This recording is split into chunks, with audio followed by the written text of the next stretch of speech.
жұмысымызды бастайық. Так, сіздерге ыңғайлы болсын, осылай бастап қояйын. Енді қараңыздар, мынандай сұрақ, бүгін үш негізгі тақырыпты қамтимыз. Бұл біріншіден қарым-қатынас болады, одан кейін жан дүние, одан кейін қаржы деген тақырыпқа тоқталамыз. Жалпы неліктен махаббатпен басталған қарым-қатынас кейін ұрыс пен суыққа айналады. Енді мен танымайтын кісілер бар болса, араларыңызда, мен Рысбай Саян психологпын, дипломированный психосоматпын. Қазіргі таңда 4 жыл болды осы психология саласында қызмет етіп жүргеніме. Осы күнге дейін 10 мың адаммен жұмыс жасағанмын. Оның ішінде 2000 адаммен жеке жұмыс жасағанмын. Және әртүрлі осындай жобалардың авторымын. Қазіргі таңда Жеңімпаз деген жобаның авторымын. Енді жалпы осылай халыққа қызмет етіп жүрген жайымыз бар. Халықтың осындай ішкі мәселесін, отбасылық мәселесін, қаржы мәселесін көмектесіп, мәселелерін шешуге көмектесіп жүрген жайымыз бар. Енді бүгін сіздермен бір маңызды бір тақырыппен бөлісем, сабақ шамамен 1 сағаттай болады. Бірақ бүгін жақсылап тыңдасаңыздар, бір үлкен бір шешімін табасыздар, мәселенің шешімдерін табасыздар. Неге мен қарым-қатынас тақырыбымен бастап жатырмын? Өйткені қарым-қатынас бұл негізі, бүкіл нәрсе негізі болады. Аурудың да, адамның жолдарын ашуында, жолдардың болмауында, сәтсіздікке ұрынудың да негізгі себептері сол қарым-қатынас дұрыс болмағандықтан болады. Жақсы, енді қараңыздар. Енді статистика бойынша осы Қазақстанда ажырасу деңгейі 50%-дан асады. Ойлаңызшы, 50% отбасы құрғаннан кейін ажырасып жатыр. Өте өкінішті мәселе. Себебі енді себептер өте простой. Мысалы мен қазір психология білген соң, осы салада қызмет етіп жүрген соң айта аламын, что негізгі себептер өте қарапайым. Бірақ сол қарапайым нәрселерді білмеген себептен адамдар ажырасып, әртүрлі сондай жаман оқиғаларға тап болып жатыр. Кейбір қарайтын болса, кейбір адамдар суицид жасайды, осы қарым-қатынас құру білмеген себептен бір-бірін ұрып, соғып, өлтіріп, неше түрлі нәрселер жасап жатыр. Соның барлығы әрине біздің жанымызға батады. Әрине осы мәселенің шешімін біз білген соң, соны халыққа жеткізу біздің бір парыз сияқты болып келеді. Яғни біз қарым-қатынас құру жағында эксперт болған соң, осы мәселеден шешу жолдарында қызмет етіп келе жатырмыз. Енді ажырасу деңгейін азайтып, қарым-қатынасты жақсартып, адамдар бір-бірімен жақсы қарым-қатынас құрып, өздерінің армандаған өмірлерін сүруіне қызмет еткізіп, көмектесу, түсіндіріп беру біздің міндетіміз. Енді көп әйелдер, ерлер ішінен жылап, сыртынан күліп жүреді. Байқасаңыздар, біздің қоғам әсіресе бұндай мәселе көп. Өздерінің жеке шаңырақтарында ұрысып, қырылысып, ренжісіп жүреді. Бірақ сыртта достармен кездескенде, сыртта адамдармен кездескен кезде бұл адамдар көп жағдайда өтірік күліп, өтірік мәз болып, бәрі жақсы деп өздерін бір керемет көрсетіп жүреді. Бірақ на самом деле негізінде ондай емес. Негізінде іште жылап, ренжіп жүрген адамдар.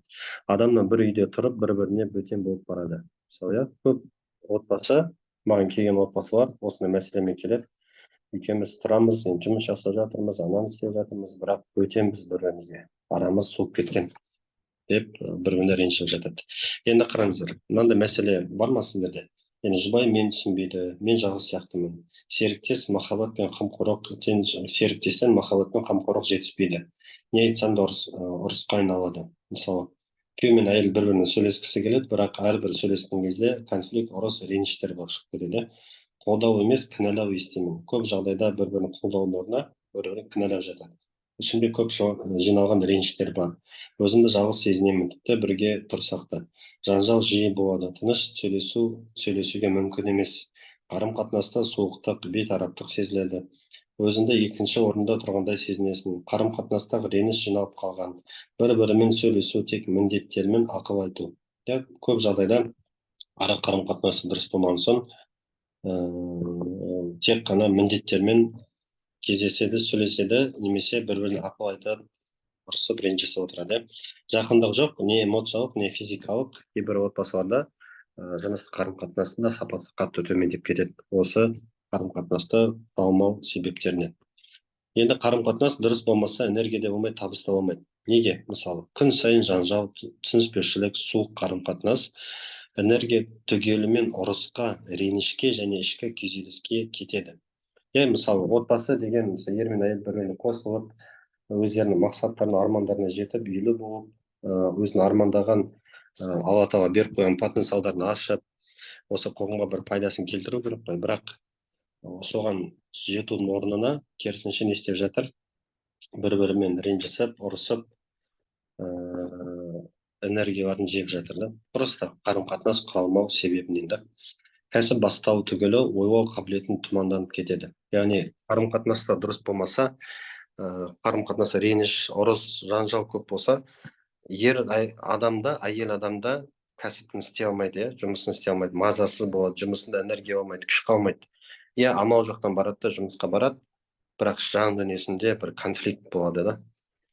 Қазір емес, кейін, ертең, бір күні деп бұл ойлармен жылдар өтіп жатыр да. Мысалы, қаншама отбасы бар, 10 жыл, 20 жыл бірге тұрады, бірақ сол ұрыс, сол баяғы ұрыс, сол ұрыс, реніш. Қарасан, кейбір адам үй алған, кейбір адамдар өз армандан өміріне жете алмай, қарызбен қарыз сөйтіп өмір сүріп жатыр да. Бұл әрине өкінішті жағдай. Қарым-қатынас дұрыс болмаса, ақша табуға да, кәсіп жасауға да күш қалмайды. Іштей тыныштық пен қолдау бар жерде ақша табуға энергия мен мотивация болады. Яғни, қай жерде мен ішке тыныштық болса, қолдау болатын болса, күйеу мен әйел бір-біріне қолдау жасап, қарым-қатынасты құру білетін болса, сол кезде энергия да болады, мотивация да болады, и мүмкін емес нәрселерге жете алады да. Қарым-қатынас дұрыс болмаса, бала неге ауырады? Осы сұрақ қараңыздар, шынымен. Бала неге ауырады? Көп жағдайда баланың аурулары, осы әсіресе психосоматика ғылымы дәлелдеген, баланың негізгі ауруы бұл қарым-қатынас дұрыс емес болу себебінен. Неге? Үйде жиі ұрыс болса, жиі ұрыс болып тұрса, конфликт болып жатыр. Бала өзін қауіпсіз сезінеді. Қауіпсіз сезінбейді. То есть небезопасно в этом доме находиться. Ол үйде тұру қауіпті болып келеді да балаға. Неге? Өйткені әке, ана ұрысып жатыр. Кішкентай кездеріңізде естідіңіздерші, сіздердің ата-анаңыз ұрысып жатқан кезде сізді өздеріңізді жаман сезіндіңіздер ғой. Қай жері орын таппай, Енді ол ашық айтпаса да, бәрін жүрегімен қабылдайды. Бала не істеді? Отбасыда болған анасы мен күйеуін бір-біріне бақытсыз көріп ұрысып жүргенде жүрегімен қабылдайды. Оның ішінде уайым болады, қорқыныш, стресс болады. Баланың иммунитеті әлсірейді. Сол себептен кейде бала жиі ауыратын болады. Яғни балада уайым, қорқыныш, стресс болатын болса, оның иммунитеті әлсірейді. Иммунитет әлсірегеннен кейін бала әлсіз болып қалады. Кішкентай суыққа шықпаса ауырып қалады, су ішпаса ауырып қалады. Жиі ауыратын болады, сосын тұйықталып кетеді. Мысалы, күшті, ашық, жарқын болып өмір сүрген бала бір уақытта тұйықталып қалады да, өз-өзінің әлеміне кіріп кетеді. Түнде қорқынышпен оянып отырады, әртүрлі психосоматикалық ауруларға шалдығып қалады. Мысалы, жақында маған осындай консультация келген, ЗПР деген ауру білесіздер ме? Задержка речевое развитие деген.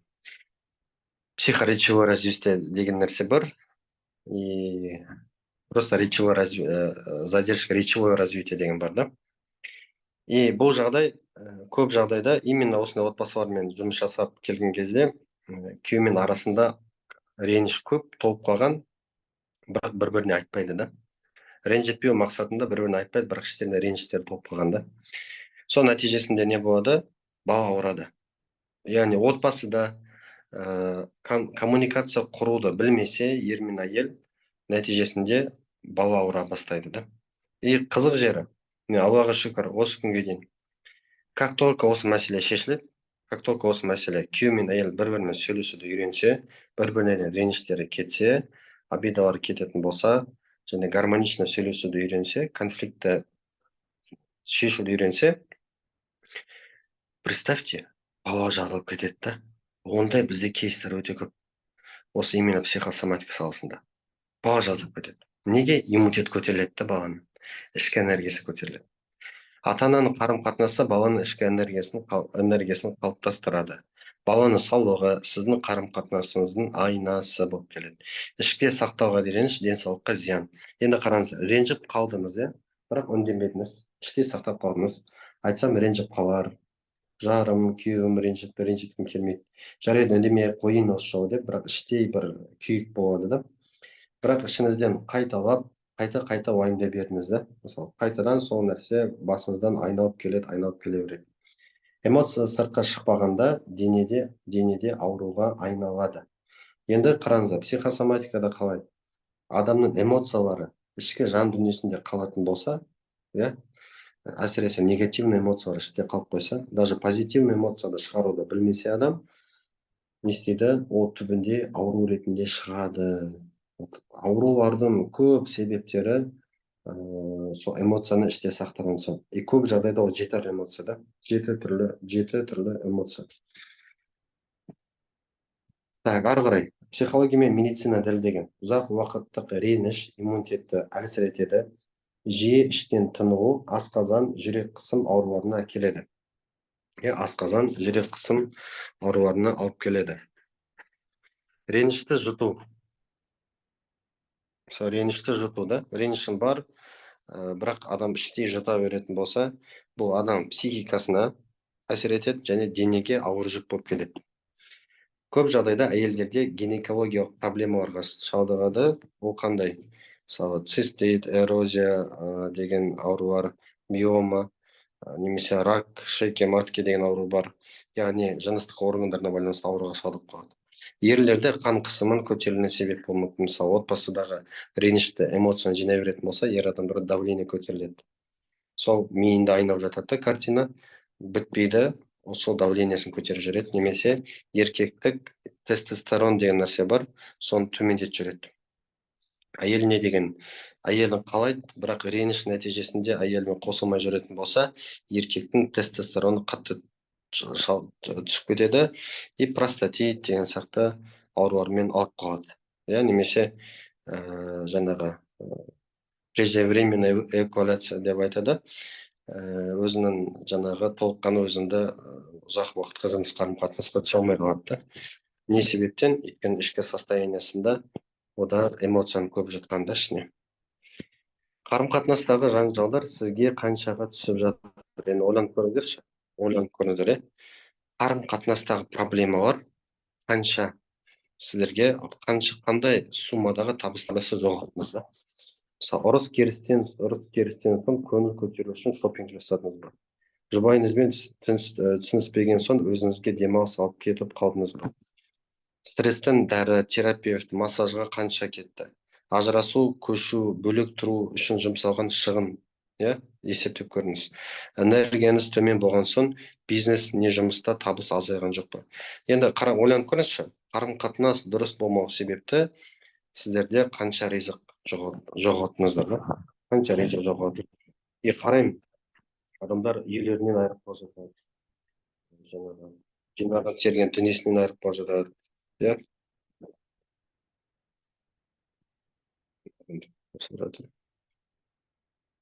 Неге бұлай болады? Енді бізді қараңыздар, бізді қарым-қатынас құруға ешкім үйретпеген да. Мысалы, сізді күйеуіңізбен, әйеліңізбен, ер адамға еркек адам әйелмен қалай қарым-қатынас құруды үйретпеген да ешкім.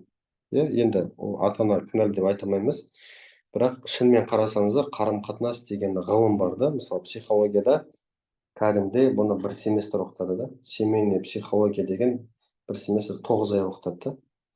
Семейный психология деген тақырып бар, оны 9 ай бойы оқисың да. Мысалы, 9 ай бойы оқыдық та. Енді ойлаңыздар, бұл кәдімгі білімді қарым-қатынас деген. Бұл білімді көп адамдар, қарапайым адамдар білмейді ғой енді. Сон білім, ол қайдан шыққан білім? Ол кәдімгі зерттеулерден шыққан, эксперименталды зерттеулерден шыққан білімді. Как наилучшая формада қарым-қатынас құру керек? Мәселені қалай шешу керек? Қандай мәселелер болуы мүмкін? Қандай проблемалар болуы мүмкін? Әр адамда әртүрлі қарым-қатынаста проблема болады. И көп жағдайда просто адамдар білмейді да. Ал қалай ойлайды оны? Қарым-қатынас қандай образ сәйкеске? Басыма қандай өткен шақта образ кірді, сол қарым-қатынас деп ойлаймыз да көп жағдайда. Мысалы бұны қайдан үйренеміз? Мысалы еркектер осындай болу керек, әйелдер осындай болу керек. Еркектің міндеті мынандай, әйелдің міндеті мынандай, осындай болу керек деп біз бір какой-то образды қалыптастырамыз басымызда. Иә, кішкентай кезінен бастап. Мектеп болсын, ата-ана болсын, туысқандар, аға жеңгелер болсын, сериалдар болсын, соның барлығы образ қалыптастырады. И ол всего лишь басындағы образ ғана. На самом деле реальный қарым-қатынас ондай емес та. Реальный қарым-қатынас ондай емес. Бұл адамдардың образдары сондай болып қалады. Енді эмоционалдық қажеттіліктер ескерілмейді. Қарым-қатынас құру білмеген соң адамдар бір-бірінің эмоцияларына мән бермейді. Сөйлесу, конфликтті шешуді білмейміз. Қарым-қатынаста кәдімгідей сөйлесуді білу керек та. Партнермен, әйелмен, күйеумен сөйлесуді білуіміз керек та. Конфликт деген нәрсе, ол в любом случае конфликт болады. Конфликт деген не? Конфликт деген нәрсені көп жағдайда түсінбейміз да. Конфликт деген не? Ол бір мәселеге қатысты екі адамның екі түрлі көзқарасы ғана. Бір мәселеге қатысты екі адамның екі түрлі көзқарасы. И бұл конфликт. Любой жағдайда күйеумен арасында конфликт болады, это норма да. Бірақ конфликтті қалай шешемін? Вопрос тек қана сол жерде. Қалай шешеміз? Біз шешуді білеміз бе конфликтті?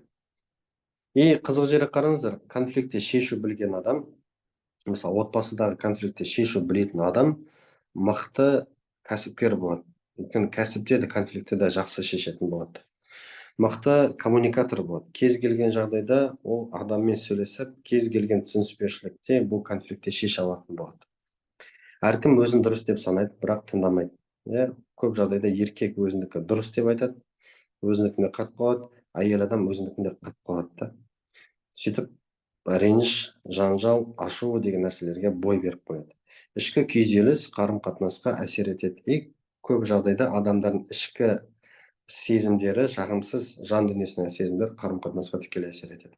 Адамдардың жан дүниесі тыныш емес, сол себептен қарым-қатынас құра алмайды. Мысалы, көңіл мінемі жабырқау, қуана алмаймыз, мысалы, кейбір адамдар айтады. Іште бос қалғандаймын, өмірдің мәні жоқ сияқты. Тыныштық сезімі келеді, бірақ әртүрлі ойлар тоқтамай мазалап жүреді. Ойларың тоқтамайды. Түнде ұйықтай алмаймын, басымда мың ой келеді, мазасыз ойлар келе береді. Ашу мен реніш тез оянады, өзімді ұстай алмаймын. Агрессия, ашу тез оянып кетеді, адамдар өздерін ұстай алмай қалады. Күйзелістен шығу жолын білмеймін. Мысалы, кейбір адамдар кәдімгі стресс, депрессия деген нәрселер ол қалыпты жағдай. Кез келген адам күйзеліске тап болады. Өйткені реальный өмір мен воображаемый өмір деген екі түрлі өмір да. Енді воображаемый өмір бар, и реальный өмір бар да. Күйзеліс қашан болады? Адам воображаемый өмірмен өмір сүрген кезде, иллюзионный өмірмен сүрген кезде адамда күйзелістер болады. И ол күйзелістен шығудың жолдары нақты қадамдары бар да. Сол қадамдарын білмеу себептен адамдар ұзақ уақыт жатып қалады. 1 жыл, 2 жыл стрессті, депрессияда. Нәтижесінде стресстің, күйзелістің нәтижесі адам денсаулығынан айырылады да. Егер шықпайтын болса ше. Денсаулығы өйткені шыдамайды, сол күйзелістен шаршайды. Мені ешкім түсінбейтін сияқты жалғызбын деген сезімдер мазалайды. Өзімді жоғалтып алғандаймын. Адамдардың қары жоқ мәселесі. Енді қараңыздар, адамдардың қары жоқ мәселесі де қарым-қатынасқа, жан дүниесіне әсер етеді. Айлық келсе лезде таусылады. Қанша тапсам да бәрібір жетпейді. Қарыздан шыға алмай жүрмін. Ақша келсе бірдеңе болады, кетіп қалады. Қаржылай бақылау жоқ, жоспар құра алмаймын. Жаңа істерден қорқамын. Табысым өзгермейді. Өзімді кедейшілікке лайықты сезінемін. Байлыққа лайықты емес сияқтымын. Жан тыныштығым жоқ, себебі қаржы мазалайды. Кейбір адамдар, оказывается, бай деп ойлайды, мен осы нәрсеге лайықтымын деп ше, осындай өмірге деп ше. Өз-өзіне баға беріп қояды. Мүмкін емес дейді да, андай бай болуға, өзі армандаған өмірін сүруге мүмкін емес дейді. Мен соны лайықтымын деді. Бірақ жан дүниесінде жанып тұрады да, потенциал оятып тұрады. Сен лайықтысың негізі. Осындай әрекеттер істейтін болсам деп оятады, бірақ сол іштей жейді да, өзін лайықты етіп көре алмайды да. Сол себептен іштей адамда күйзеліс пайда болады. Біледі, что он может, но просто он уже начинает не делать этого, істемей қояды да. Бұл шешілетін мәселе ма? Әрине, бұл шешілетін мәселе. Егер сіз эмоцияңызды басқаруды үйренсеңіз, байқасаңыздар, бағанағы айтып жатқан нәрсе реніш болсын, ашу болсын, қарым-қатынас болсын, ашу, критиканы қабылдамау, бұл адамның эмоциясын басқара алмау себептен. Бізде мынандай нәрсе бар, умственный интеллект деген нәрсе бар, ақылдың дамуы және эмоциональный интеллекттер бар. IQ мен QI деген нәрсе бар да. И көп жағдайда адамдарда умственный несі жақсы болады, бірақ эмоциональный IQ өте төмен болады. Яғни эмоциясын, сезімдерін басқара алмайды да. Мысалы, ренжіп қала береді, ашуланып қала береді, критиканы қабылдай алмай қалады, өкпелеп қалады, жалғызсырап қалады деген сияқты.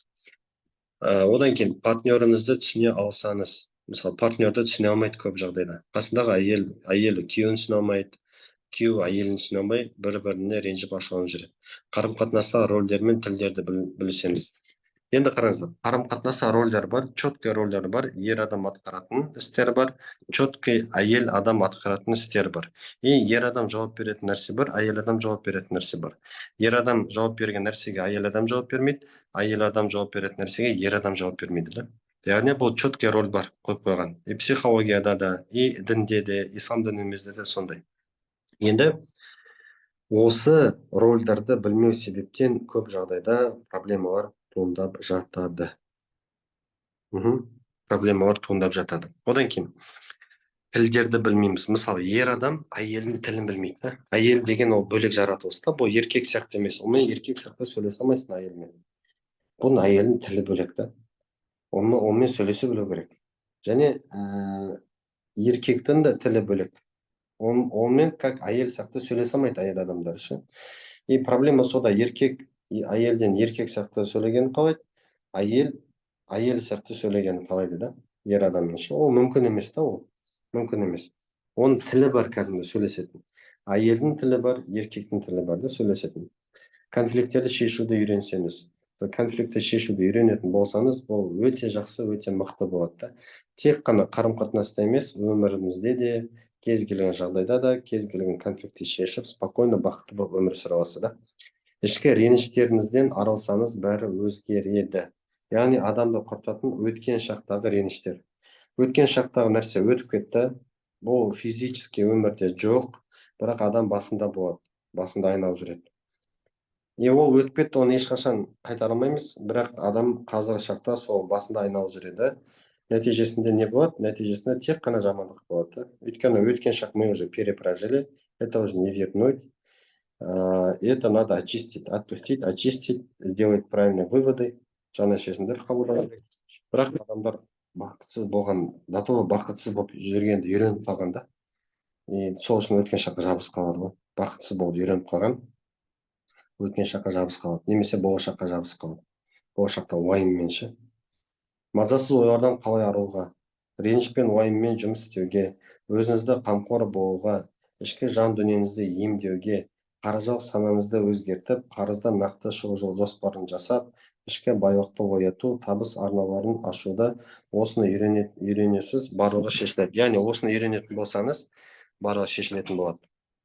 Мазасыз ойлар, неше түрлі басыңызда келген ойларды, керек ойларды қалдырып, керек емес ойларды арылудан үйренсеңіз, бұл өте мықты результат болады.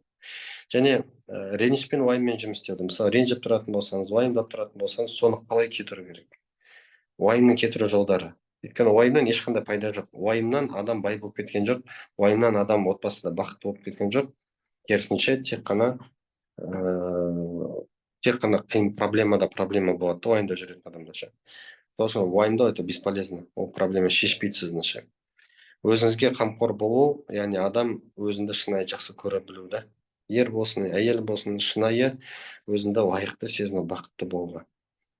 Ішкі жан дүниесін емдеуге, қорқынышты кетіріп, сенімсіздіктерді кетіріп, обиданы кетіріп, ұялуды кетіріп, даусыңыздан, түріңізден, телаңыздан, денеңізден, тәніңізден ұялудан кетіру керек та. Яғни әрине бұл денедегі ұялу, бұл партнерский отношение қатысты, күйеу мен әйелге қатысты. Осыны білетін болсаңыздар, сол кезде толыққанда бұл проблеманы шеше аласыз. Енді қарыздың мысалы шығу жолдары бар да. Кәдімгідей алгоритм бар қарыздан шығу жолдары. Соны істемейтін болсаңыз, адам қарыздан шыға алмайды. Неге? Өйткені қарыз деген нәрсе бұл я должен деген сөз. Я должен кому? В первую очередь қарыз болған адам ішкі жан дүниесіне қарыз. Мысалы адам шынайы өмірде қарызға кіріп кеткен адам өз-өзіне қарызды, не нәрсеге қарыз, өзі қалған өмір сүруге қарыз да. Бір қыры сондай да. Онда тағы да бірнеше бір 5 себептері бар да қарыздың. Соның бір қыры адам өз-өзінің өмірі жан дүниесімен қалған өмірмен сүрмеген соң қарызға кіреді. Сол үшін қарыздан нақты шығу жолдары бар да. Енді қараңыздар, мен бір жақында бір статистикаға шалдықтым. Ғалымдардың есебі бойынша 90% адам, 90% адам өмірінде өзгертпей, бақытсыз болып, ақшасыз және энергиясыз өмір сүреді екен. 90% адам. Ойлаңызшы, это вообще страшно ғой. Мысалы 20 миллион адам болсақ, соның ішінде ладно, бір 12 миллион ғой, в среднем алғанда 10 миллион ересек адам деп бар деп айтайықшы. Мысалы 25 пен 50 жастың арасында ересек адам бар деп айтайықшы, 10 миллион да. Соның ішінен всего лишь табысты болатын о 1 миллион адам ғана. Яғни реально өзінің қалаған өмірін сүре алатынша. Қалған 9 миллион адам бақытсыз болып жүре береді екен, оказывается. Иә? Ол қорқынышты да, бұл статистика ше. И представьте, и осы жерде мысалы араларыңызда сол 90%-ның ішінде қалып қалатын адамдар бар да. По-любому бар да, қалып қалады. Ақыры бәрібір армандаған өміріне, бақытты өміріне жете алмайды да. Энергиясыз, ренішпен өмір сүре береді. Бұл реально. Вопрос сода емес, вопрос неде? Қайсысын мен таңдаймын? 90%-пен өмір сүрген қалайын ба, немесе 10%-пен өмір сүрген қалайын ба? Вопрос тек қана выбор, таңдауда. И оның себептері неде? Білімсіздік. Бірінші себептер ғалымдар айтуы бойынша, бірінші себеп білімсіздікте. Яғни адам білмейді да, мысалы, әр кезде әртүрлі проблема шалдығады, соған қатысты бірінші очередь білім алуымыз керек та. Мысалы, қарым-қатынаста проблема болып жатса, демек қарым-қатынасқа қатысты білім алуымыз керек. Кәсіпте проблема болып жатса, кәсіпке қатысты білім алу керек. Жаңағы денсаулықта проблема болса, денсаулыққа қатысты білім алу керек та. Білімсіз адам, мысалы, білмейді да, ол қалай жолға шығады. Мысалы, сізге Шымкентке бару керек, Алматыдан да, мысалы. Сіз бірақ білмейтін болсаңыз жолды, иә. Сіз не істеуіңіз мүмкін? Через Чу, Астанинский трассамен шығып, через Чу айналып барып, адамдардан сұрап, етіп Шымкентке жете аласыз да. Қаншама уақытыңызды, энергияңызды құртып. Бірақ нақты сізге карта қойып берсе, міне осы жолмен шығасың, осы жолмен барасың, осы жерден мынандай тоқтайсың, бүйтесің, сөйтесің, осындай скоростьтен аспайсың деп сізге айтатын болса, білетін болсаңыз, сіз барасыз, Шымкентке спокойно барасыз да. Дәл өмір деген сол да. Адам, мысалы, қарым-қатынаста бақытты болғысы келсе, Шымкентке шығу керек та. Картамен шығу керек та, білу керек та. Білмейтін болса, жолда штрафтардың бәрін жинап алады да. Сол сияқты, мысалы, қарым-қатынаста жақсарту үшін адамда бірінші очередь білім болу керек. Екінші очередь адамда не нәрсе тоқтатады, бұл менсінбеушілік. Қандай менсінбеушілік? Мен өзімді білем ғой, такта дегенше. Ой, не білесіңдер сендер, мен білем ғой деген менсінбеушілік, менсінбей жүретін адамдар, олар көп жағдайда қарасаңыздар, тәкаппар адамдар көп жағдайда сол бір деңгейде қалып қалады да. Бір деңгейде қалып қалады. Үшінші бұл әрекетсіздік. Білім болмаған соң, адам білімсіз нәтижесінде әрекет етеді, бірақ сол нәтиже бермейді. Нәтиже бермеген соң әрекет етуден шаршап қалады да. Иә? Сөйтіп әрекетсіздік халіне түсіп қалады. Бәрібір у меня не получится, все равно дегенше. Менсінбеушілікке тап болады. Және осы үш қағида, осы үш мәселені шешетін болсаңыз, адам 10%-қа кіре алады, білім алатын болса. Тәкаппарлықтан, менсінбеушіліктен арылатын болса, және өзінің бақыты үшін әрекет ететін болса, сол кезде 100% адам в любом случае 10%-ның ішіне кіреді екен, Алланың қалауымен. Енді былай істеңіздерші, енді дәл қазір бір техника жасайықшы. Елестетіңіздер, енді көзіңізді жұмып елестетіңіздер, барлықтарыңыз терең дем алыңыздар, мұрныңыздармен дем шығарамыз. Осылай бір 10 рет жасаңыздар, мұрнымен дем алыңыздар, дем шығарыңыздар.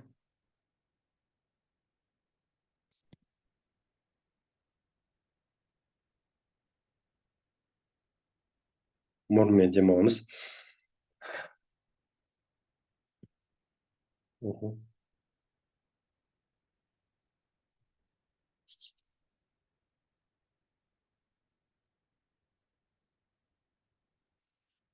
Енді көздеріңізді жұмыңыздар.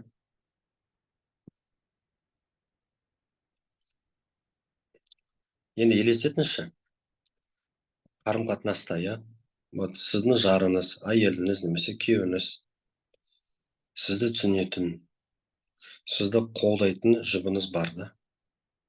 Сізді түсінетін және қолдайтын әйеліңіз немесе күйеуіңіз бар.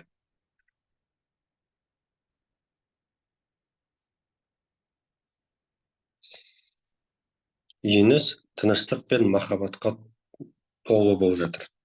Тыныштық, үйде кіресіз, тыныштық, махаббатқа толы, сыйластыққа толы болып жатыр, иә. Елестетіңіздер. Айғай жоқ, үнсіздік жоқ, керісінше ашық сөйлесу бар да. Ашық, спокойно күйеуіңізбен, әйеліңізбен спокойно сөйлесе аласыз. Балалар да спокойно сізбен сөйлесе алады, сіз де спокойно сөйлесе аласыз. Және сіз өзіңізді бағаланған және бақытты сезінесіз. Сіз қалған үй бар, армандаған үйіңіз бар, армандаған кәсібіңіз бар, ақшаңыз бар, көлігіңіз бар. Елестетіп көріңізші.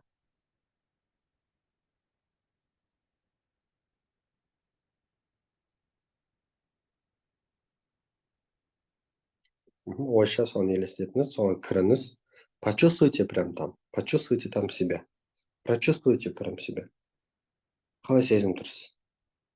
Өзіңізге, денеңізге назар аударыңызшы, қалай сезініп жатсыз? Керемет қарым-қатынас, өзіңізді армандаған үйіңізде, көлігіңіз бар, кәсібіңіз бар, қарым-қатынас жақсы, сөйлесе аласыз, ашық сөйлесу бар, өзіңізді бағалы және бақытты сезінесіз. И представьте енді, что это всего лишь состояние.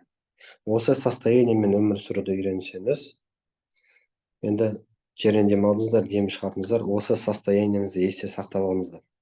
Есте сақтап алыңыздар. Енді осы состояниемен өмір сүретін болсаңыздар, онда міндетті түрде сіздер сол өмірге жете аласыздар.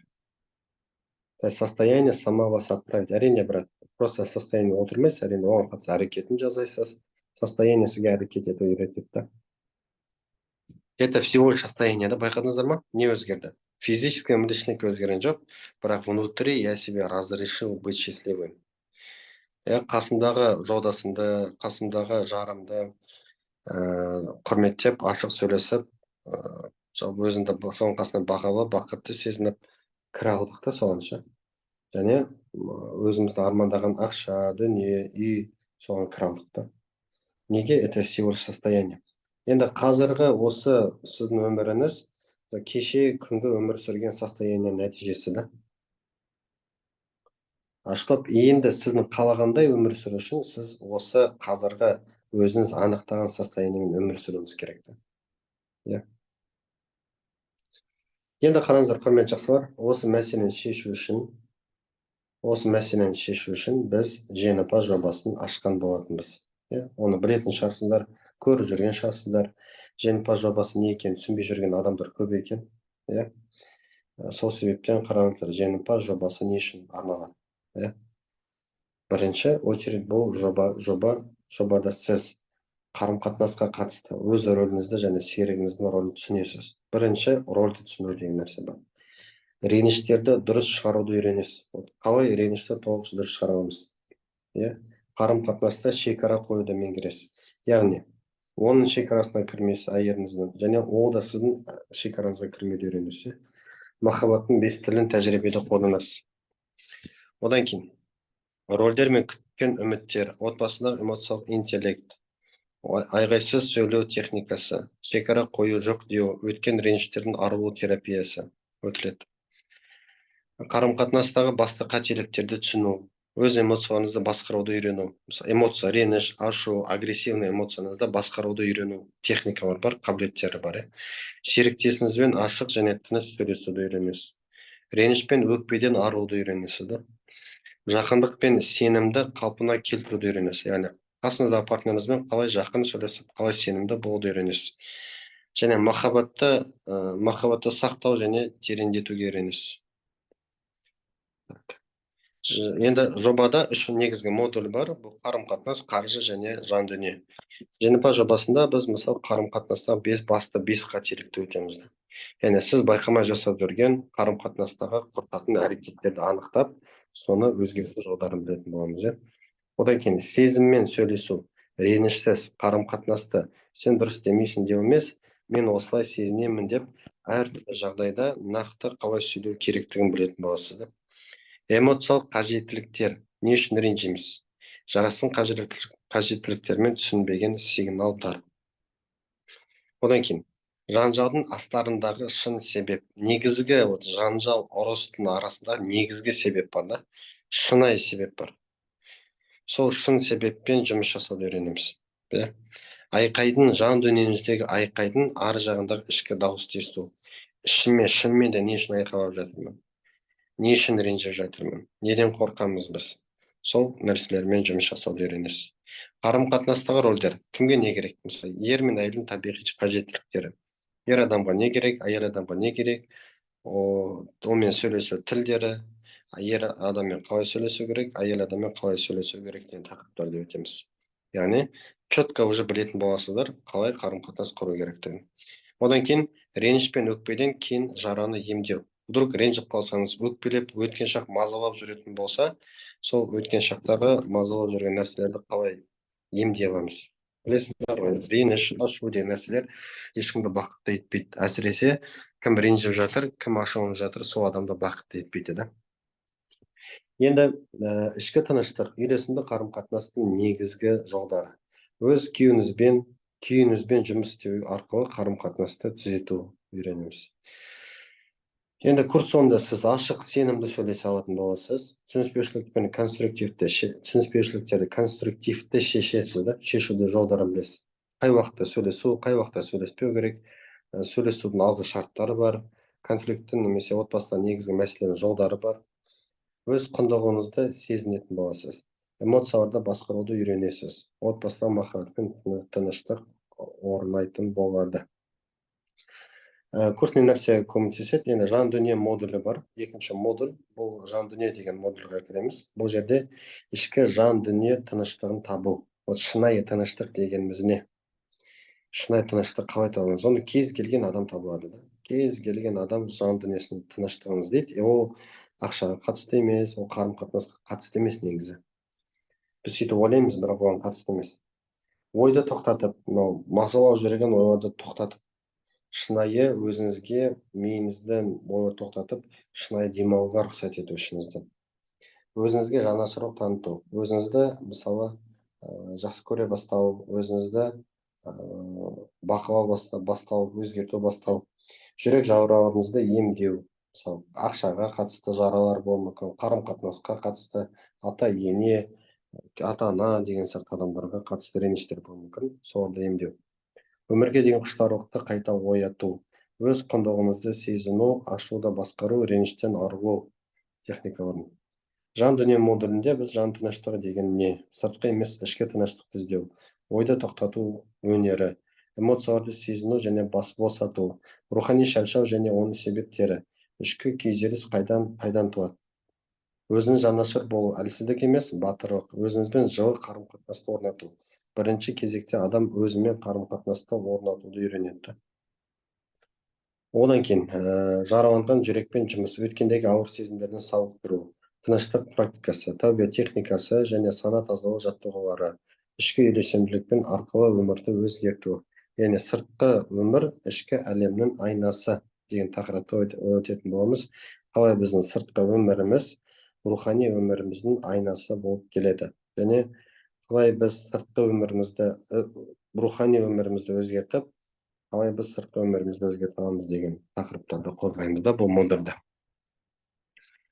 Енді ары қарай қаржы модулі қандай мәселелерді шешеді? Үшінші модуль бұл қаржы модулі. Бұл бірінші кезектен нақты қарыздан шығу жолдарын көрсетеді. Ақша ұстай білуді үйретеді. Қаржы қорларды өзгерту, ақшаға қатысты көзқарасты өзгерту, программаларды өзгерту ақшаға қатысты.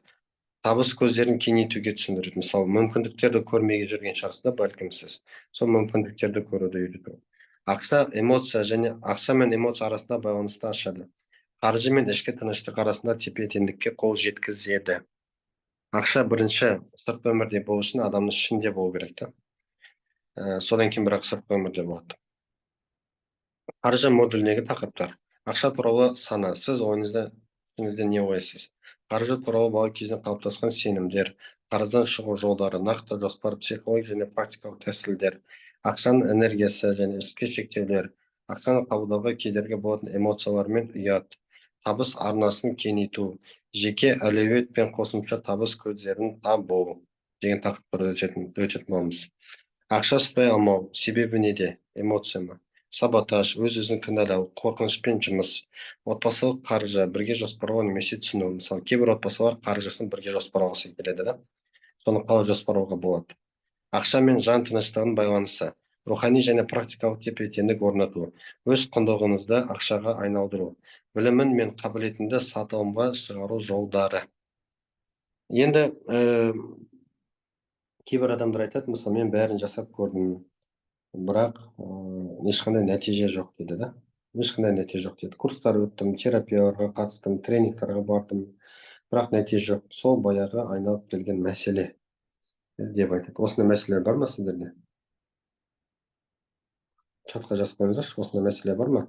Курс өттіңіздер, терапия өттіңіздер, тренингтарға бардыңыздар, бірақ нәтиже алмадыңыздар да бәрібір. Бәрібір какой-то страдание бар, да?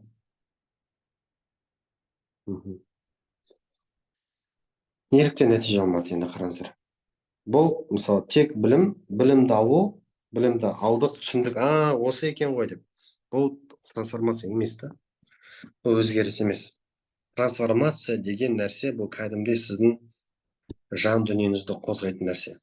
Ол через слезы болады да. Трансформация келген кезде адамды өмір шайқайды.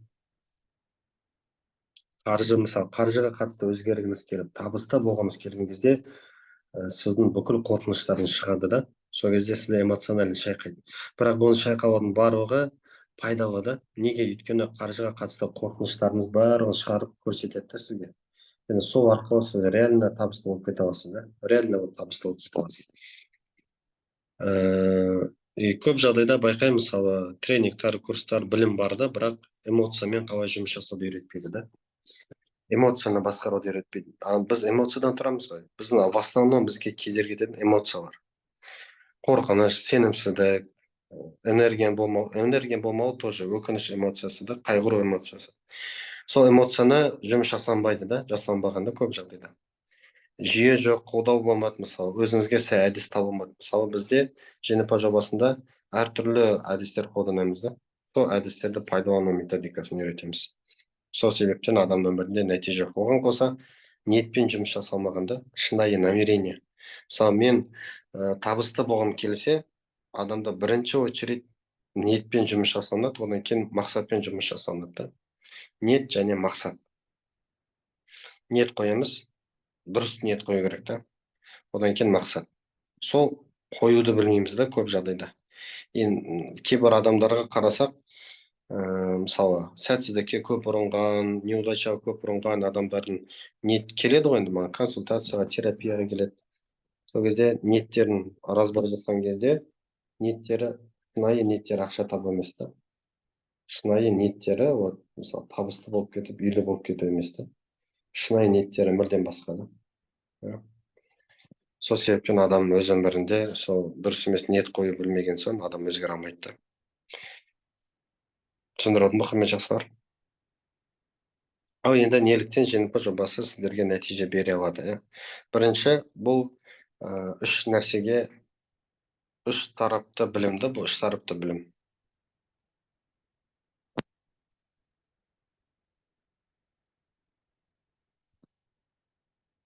Бұл үш тарапты білімді. Шығып кеткен кісілер, сіздерді қайтадан қабылдай алмаймын, әуеттеніз.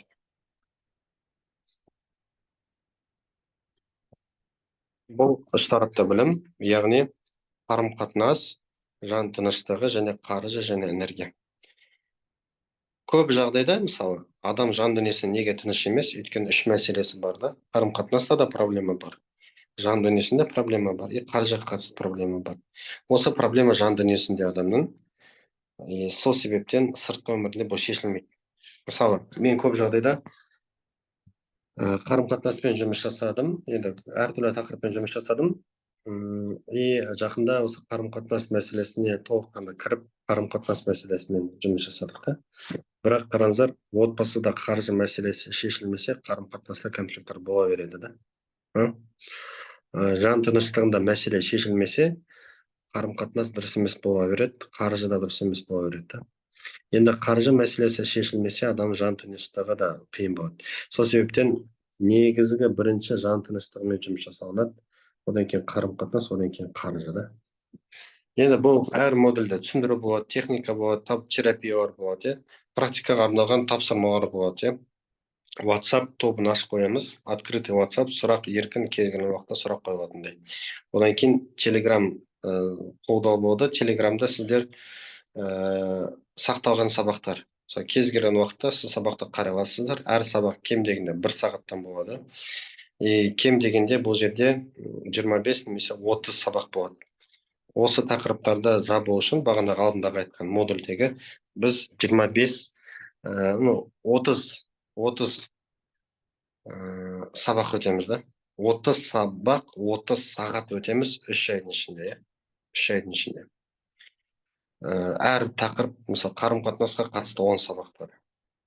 Бұл неге ұзақ? Өйткені мен 1 жылдық білімді четкий, ясный, конкретный, керекті деген білімдерді айтамын да. Сіздер енді психологтар емессіздер ғой. Мен психологтарды оқытам, психосоматтарды оқытам, оларға енді ұзақтау уақыт кетеді да. Бірақ сіздер қарапайым адам болған соң 10 сабақ қарым-қатынасқа жетеді. Оның ішінде терапия жасалынады, оның ішінде техникалар, оның ішінде четко рекомендациялар ер адам мен әйел адам қатысты. Zoom арқылы тікелей эфирде өтеді сессиялар осындай форматта, бірақ ашық сұрақ қойылатын боласыздар.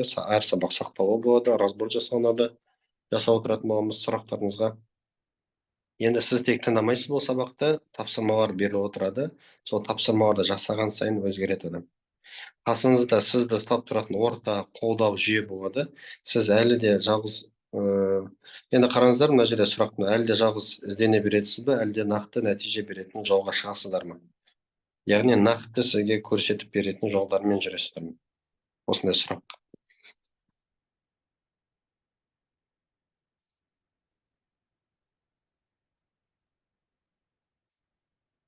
Бұл кәдімгідей, мысалы, 3 ай бойы сабақ өтеміз ғой, бұйырса. Жеңімпаз жобасына қатысты 3 ай бойы өтеміз да сабақты. 3 ай. Соның ішінде негізгі сабақтарды шамамен 2 айда бітіретін шығармыз, 2,5 айда ма солай бітіретін шығармыз Алла қаласа. Аптасына 3 рет сабақ өтіп отырамын. Енді таза еңбек болады ол жерде. Сұрақтарыңызға жауап беріп, терапия жасап, разбор, әртүрлі адамдар болады, әртүрлі мәселені қозғаймыз Алла қаласа. Жалпы жеңімпаз қылдырып шығарамыз да сіздерді Құдай қаласа. Енді қараңыздар, жеңімпаз жобасының форматы қандай? Ұзақтығы 3 ай болады. Формат Zoom тікелей эфирде, Telegram арна болады, WhatsApp топ болады. Құрамында не болады? Аптасына 3 сабақ, практикалық техникалар, терапиялық жаттығулар, терапия өтеміз, және кері байланыспен қолдау болады. Алла қаласа. Бұл топқа, бұл клубқа, бұл жобаға қосылған адамдарға кері байланыспен қолдау болады. Оған қоса, енді құны қандай? Құны бұл өте қолжетімді бағасы. 3 айға тіркелу бағасы 30.000 теңге. Немесе ай сайын бөліп тіркелсеңіздер болады. Ай сайын 10.000 теңге төлеп тіркелсеңіздер де болады. Енді қарапайым халыққа бұл қолжетімді қылдырып шығарып жатырмын. Енді осы жобамен менде жеке наставничество бар. Яғни жеке, көп жағдайда енді төлей алатын адамдарға, жаңағы кәсіпкерлерге, немесе мүмкіндігі бар адамдармен жұмыс жасаймын, жеке жұмыс жасаймын. Жеке дегенде осылай офлайн форматта болса Алматы қаласында, онлайн формат болса Zoom эфирді арқылы өтеміз да. Әр сабақ сақтаулы. Енді біздің жеке, мысалы, онлайн қатысу бұл 300.000 бағасы. Өйткені практически жекеде біз 2 айдай жұмыс жасаймыз да, 2 ай бойы кездесеміз, 12 рет кездесу болады. 1 сағат білім, 1 сағат терапия. Әр күн сайын терапия өтеміз, разбор терапия. Бұл жерде де қарым-қатынасқа да, қаржыға да жеке-жеке жұмыс жасаймыз да. Оффлайн форматта жұмыс жасау Алматы қаласында 500 мың бағасы. Ойлаңызшы, 500 мың бағасы. Өйткені офисқа келеміз, офиста жалдаймыз, уақытымызды арнаймыз деген сияқты. Бұның барлығын сіздер осы жеңімпаз жобасы телеграмға қатысу арқылы всего лишь 30 мың теңгеге, ол болмаса 10 мың теңгеге қатыса аласыздар. 10 мың теңгеге ше. Бірақ сол жерде толыққанды кәдімгідей жеңімпаз жобасына қатысты білімдерді аласыздар, Алла қаласа. Енді қараңыздар, Құдай қаласа бұл жоба жақын арада бастаймыз. Келесі аптада басталып кетеді жеңімпаз жобасының сабақтары. Мен тағы да енді бүгін тіркелгісі келетін адамдарға мынандай бір ой келді. Осы жеңімпаз жобасының, мысалы, мен қазіргі терапияның бағасы оффлайн форматқа келетін болсаңыздар 40 мың теңге, отбасылық терапия келетін болсаңыздар, мысалы, күйеу мен әйел екеулеріңіз келетін болсаңыздар 50 мың теңге. Яғни бұл жерде сіз күйеуіңізді алып келесіз, өзіңіз де келесіз, 2 сағат терапия жасаймыз. Онлайн форматта бұл 30 мың теңгеде терапия. Бүгін осы жақында 2-3 күнде бұл осы бағамен алатын болсаңыздар 30 мың теңгемен мен сіздерге бір онлайн терапияны бонусқа беремін, Алла қаласа. Яғни бір рет біз 1 сағат, 1,5 сағаттық терапияны нетеміз, өтесіздер, Алла қаласа ше. Бұл қазіргі менің осындай ойлап тапқан бонустарым ше, Алла қаласа. Енді құрметті жақсылар, қатысуға асығыңыздар, неге десеңіздер, өйткені қараңыздар, бір жаман жері не, мысалы, мен мысалы өткен шағыма қараймын, енді менде де қарым-қатынаста қиындықтар болды, жан дүниемде қатты қиындықтар болды. Кейбір адамдарға қараймын, мысалы 50 жасында, 60 жасында, мысалы, наставничествоға келеді маған да. Алдында мысалы 50 жастан аса, 54 шатаспасам, сол кісі келді, наставничество оқыды, менде жеңімпаз жобасына байланысты. Онлайн форматта 300 мың теңге оқыды да. Ол кісімен 1,5 ай жұмыс жасадық, 12 терапия өттік та. И ол кісіде не болды, қандай проблема болды? Ол кісіде біріншіден 54 жасында 10 миллион қарызы болды да, 10 миллион қарызы болды. Екіншіден отношения бытчы, күйеумен сөйлеседі, ұрысып қалады, мық деген отношения бар ғой, ұрыс керіс осындай да. Атака, күйеуі де әйел де бір-біріне атаковать етеді да. Енді екіншісі ода қандай проблема болды? Қарым-қатынас, туыстарымен, жақындарымен қарым-қатынас болды. И ол маған бұл жобаға келгенде уже бүйтіп депрессияда келді уже. Бүйтіп жылап, уже бүйтіп отырып. И ол кісімен примерно где-то без терапияның өзін жылап жүріп өтті да ол кісі енді. Жинаған ғой енді әжептәуір. 54 жасында да, 54 жасында ойлаңызшы.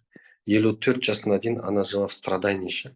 Енді 27 жасынан бастап 24 жыл бойы ана жила в страдании в отношениях.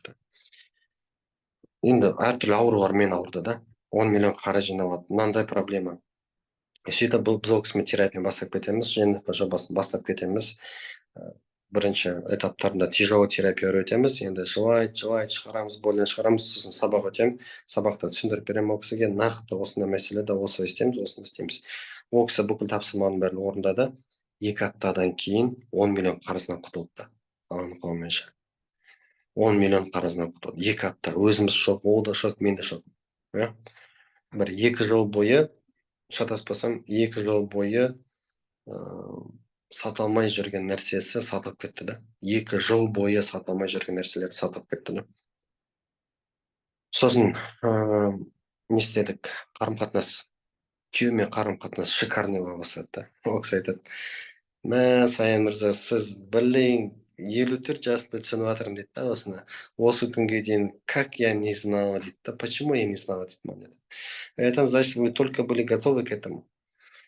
Балалар өсіп кеткен енді, 17, 18, 20 жастағы бала. Олармен жаңа сөйлесу мәмілесінің бәрін түзетіп, балалары да мысалы оқымайтын да, балалар андай енді конфликт отбасында болған соң балаға білімге не құштарлығы кетіп қалады да. Ол анасы баламен сөйлесу білмеген да мүлдем. Ол кісіні үйреттім баламен қалай сөйлесу керектігін ше. И представьте, өзінің балалары өздері оқи бастады да, уже анасының контролі сабақты оқи бастады. Плюс к этому үйді жинау деген мәселе болатын ол кісіде. Үйді жинауға бастады, ыдыстарын жинай бастады, мамасына көмектесе бастады да. Айтам, балаларыңыз қалай қазір келіп жүр ма сізге десем, иә, мен балам келеді, мама, чем тебе помочь деп өзінше алып келеді. Вот, альхамдулилля, ол кісімен үлкен сондай жетістіктерге жеттік та. Бірақ қараңызшы, 54 жаста да. Сол үшін қызық жері, ана только бір жарым ай ғана оқыды, и вот такой результат получил. Бір жарым ай ғана да, біз наставничество. И альхамдулилля, оның қолымен сондай жетістіктерге жеттік та. Мен соған қуанамын, ризамын да Аллаға. Сол кісіге сондай үлкен себепкер болғанымызға ше. Енді сол себептен, құрметті жақсылар, егер біз өзімізді өзгертпесек, жолдар өте береді да. Ең жаман жері уақыт. Ең жаман жері мы теряем время. А время ешқашан не вернуть. Мысалы, кешегі өмірді я перепрожил, оны я никогда не верну, да. Хоть убей, но я не верну этот день. Сол үшін мен өткен шаққа қараған кезде менде сожаление болмау керек та. Блин, бүйтуім керек еді деп болмау керек та. Надо жить полной жизнью. Надо жить прям по максимуму бақытты өмір сүруге. Түбі бәріміз өлеміз да. 70-80 жылдан кейін бәріміз өлеміз. Бәрі қалады. Ақша, дүние, қарым-қатынас бәрі қалады. Но как я прожил эту жизнь? Как я прожил? Счастливым или несчастным? Мен анау 90% несчастныйлардың қатарындамын ба, әлде 10% счастливый, богатый адамдардың қатарындамын ба? Мәселе тек осыда. И представьте, мен қазір бақытты болуды үйренбесем, менің балаларыма үлкен нагрузка болады да. Олар да үйрене алмайды да. Енді, если повезет, олар сияқты келіп, біз сияқты психологтар көмектесіп, ата-ананың программасын тазартып, сіздер сияқты өмір сүрмеуді үйрететін болса, басқа бір адам өздері талпынатын болса, сол кезде бақытты болып кетуі мүмкін. Бірақ сіз қазір бақытсыз болып жүретін болсаңыз, 100% автоматически передается нашим детям. И представьте, когда я несчастливый, оказывается, мен ойлаймын, мен бақытсыз, мен ренжіп, ашуланып, мен ғана қой, не қатысы бар қалған сендерге деп. Оказывается, когда я несчастливый, моя жена тоже несчастная. Когда моя жена несчастная, когда я несчастный, мои дети несчастные. И это мое поколение, да. Когда мен әйелім, балаларым бақытсыз болған кезде, менің ата-анам бақытсыз, балаларым бақытсыз. И представьте, балаларым Құдай сақтап, менің жасаған қателіктерін жасамай өзгеретін болса, бақытты болып өмір сүруді үйренетін болса, ұрпағым бақытты болып кетеді. А егер де жоқ, мен бақытсыз болу себептен олар да бақытсыз болып жүретін болса, онда мен ұрпағыма да зияндық жасадым. Я думаю, когда несчастный, когда обиженный, мен зияндық тек қана өзіме жасап жатырмын деп ойлаймын ғой. Жоқ, оказывается, мен бәріне жасап жатырмын. Оказывается, мен бәріне жасайды екенмін. Өзім балаларыма да, күйеуіме де, ата-анама да ше. А когда я счастливый, мысалы, мен өзім бақытты болуды үйренсем, нешетін ойлардан кетіп тазаласам, обидамды, жан дүниемді тазартып, ақшаға қатысты, өмірге, күйеуге, әйелге қатысты көзқарасты өзгертетін болсам, сонда адамдардың барлығы бақытты болады екен. Вопрос тек қана времени, да? Вопрос тек қана времени. Қандай сұрақтарыңыз бар, құрметті жақсылар? Давайте сұрақтарыңызды қойыңыздар, сонымен біз эфирімізді аяқтайық.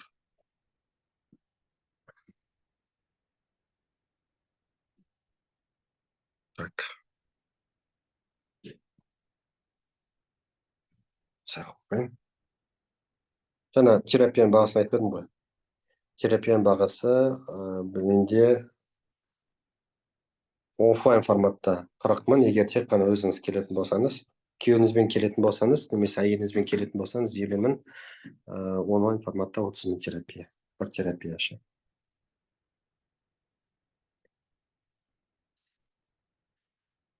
Так. Енді тіркелу үшін маған жекеме жазыңыздар, иә, Құдай қаласа. Сіз жақын арада барсаңыз, тіркеу бізде бір 3-4 күн ғана жүреді. Одан кейін тіркеуді біз жабамыз. Так, давайте номер жазып қойын. Осы номерде Каспи, осы номерде WhatsApp.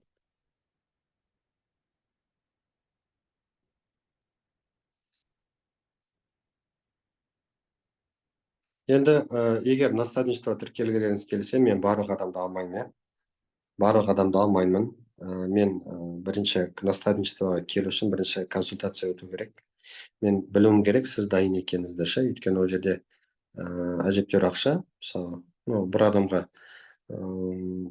оффлайн форматта 500 мың да, мысалы, мына жеңімпаз жобасы 500 мың. Мен онымен жұмыс істейтін адаммен нақты өзім көзім жетуім керек, что он готов поменяться ше. Если он не готов, я отказываюсь, иә, отказываюсь. Өйткені ұзақ уақытқа дайын емес адаммен жұмыс жасау өте қиын да. Сол себептен наставничество каждый адамды алмаймын. Онлайн форматта то же самое. Бағасы 300 мың, онлайн форматта әрқайсыңыз ала бермеймін да. Сол үшін мен четко тек қана мысалы айына 1-2 адам ғана қаламын өзі наставничество, өйткені ұзақ уақыт кетеді да бізде. Солай, құрметті жақсылар. Қандай сұрақтарыңыз бар енді? Қарым қатынасқа байланысты, жан дүниеге байланысты, сосын қаржыға байланысты. Сұрақтарыңыз бар болса қойыңыздар, жоқ болса осымен аяқтайық.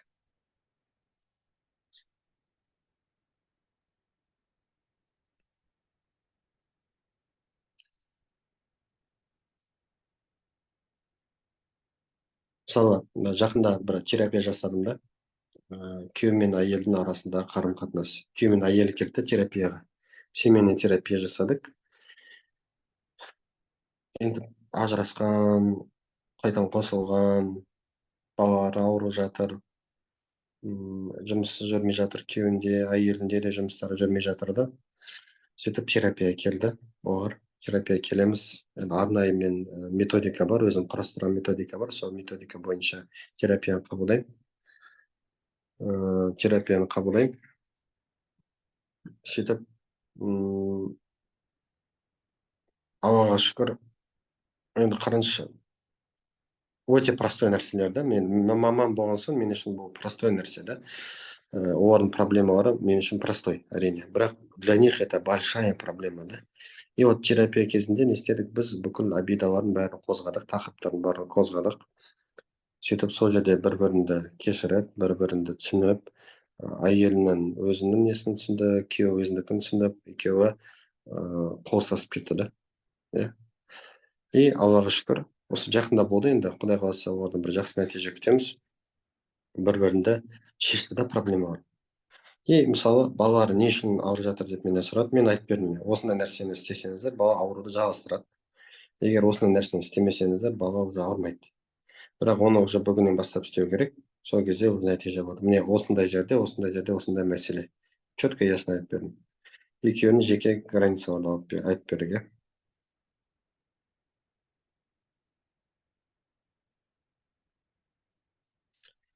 Солай, құрметті жақсылар, ондай болса аяқтайық осымен. И қызықта, мысалы, не айтқым келді жаңа сіздерге. Келді, түсінді, екеуі бір-біріне кешірім сұрады, и кетті да. Бірақ оған дейін сол проблема болды, бүгін соны түсінді, и кетті да, екеуі сол шешіп кетіп қалды. Енді представьте, сол проблемалармен шешілмей келіседі. Оказывается, уже сәл қалған екен ажырасуға ше.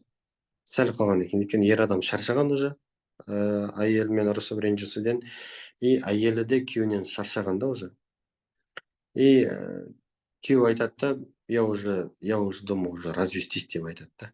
Маған айтады, я уже думал развестись со своей женой, болды уже, я уже невозможно деп ойладым деді да. Бірақ терапияның соңында екеуі қол ұстасып құшақтасып кетті да. Қарызғаннан ақша сұраған едім дейді, туған ағам естіп ауыр сөздер айтты дейді. Алғаш рет қарызға сұраған едім, өзімнен не көретінімді таба алмай, нені жөндеу керек, бұл бір белгі ғой деп шешімін таппай жүрмін. Не болуы мүмкін, неге қарсы деген сезімді қалай басқаша ұқса болады? Ағаңыз қарсы болса, бұл ағаңыздың проблемасы. Сіз анаңыздан сұраған болсаңыз, сіз бен анаңыздың араңызда қарым қатынас. Сіз имеете право бұл қарым қатынасқа. И бұл қарым қатынасқа басқа адам кіру не имеет права, да? Ағаңыз кіріп жатса бұл қарым қатынасқа, ағаңыздан сұрау керек, сені не қатысың бар бұл жерде? либо анаңыз келіп жауытса етті ма ағасына.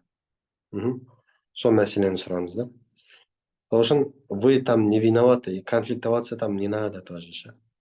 Надо просто понять, почему он заходит в эти отношения. Если он заходит, онда оған айтыңыз: кешір айналайын ағашкам, бұл менің анама қатысты менің хақым бар, оның рұқсатымен мен ақшаны, анасының ақшаны барып жағасынан ұстап, басына мылтық тақап, анашым маған ақша бер деп айтпаған шығарсыз енді. Иә.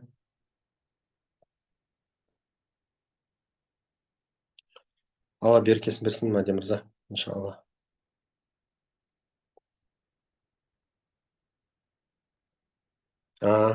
Вот тем более тогда, ол қай жерде тұрсады?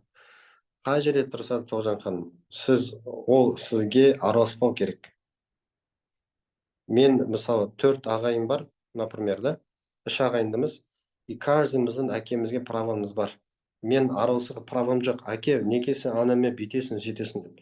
Мен просто могу спросить, порекомендовать что-то, но не имею права кіріп, неге бүйтесіңдер, сөйтесіңдер деп айтуға ше. Правам жоқ екен менде. Онда мен әділетсіздік жасаймын. Так, құрметті жастар, қандай сұрақтарыңыз бар? Болды ма осымен, сұрақтарыңыз жоқ па? Ондай болса эфирді аяқтайық, иә? Рахмет сіздерге, қатысқандарыңызға.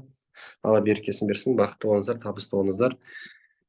Өмірде жетістікке жететін 10% адамның қатарынан болыңыздар.